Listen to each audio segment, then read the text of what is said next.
कहानी है एक छोटे से कस्बे की जहां हर कोई एक दूसरे को जानता था। लोग साधारण जीवन जीते थे, लेकिन एक दिन इस कस्बे में कुछ ऐसा हुआ जिसने सभी को हिलाकर रख दिया।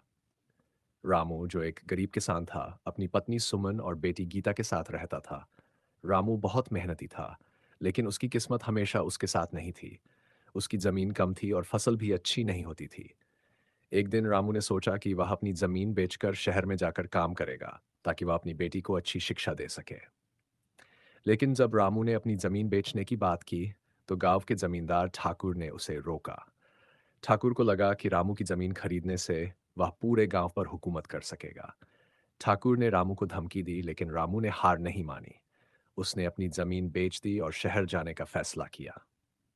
एक रात रामू की झोपड़ी में आग लग गई। सुमन और गीता सो रहे थे, जबकि रामू गांव के बाहर था। इन आग इतनी भयानक थी कि सुमन और गीता की जलकर मौत हो गई। पूरे गांव में कोहराम मच गया। रामू का सब कुछ जलकर राख हो गया था। गांव वालों ने समझा कि यह एक हादसा था, लेकिन रामू को शक था कि ठाकुर ने बदला लेने के लिए उसकी झोपड़ी में आग लगाई थी।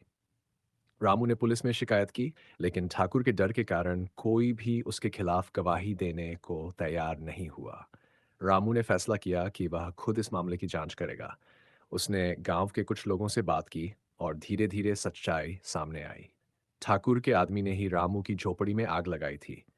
रामू ने सबूत इकट्ठा किए और फिर पुलिस के सामने पेश किया। पुलिस ने ठाकुर को गिरफ्तार किया, लेकिन ठाकुर ने अपनी ताकत और पैसों के बल पर खुद को छुड़ा लिया। रामू को न्याय नहीं मिला, लेकिन उसने हार नहीं मानी। उसने गांव वालों को जागरूक किया और अंत ठाकुर के खिलाफ एक बड़ा आंदोलन शुरू किया। आखिरकार रामू की मेहनत रंग लाई और ठाकुर को सजा हुई। रामू ने अपनी बेटी और पत्नी को तो खो दिया, लेकिन उसने अपनी लड़ाई जारी रखी और गांव वालों के लिए एक मिसाल बन गया। अगर आपको ये वीडियो पसंद आया हो तो कृपया चैनल को लाइक करें और सब्सक्राइब करें।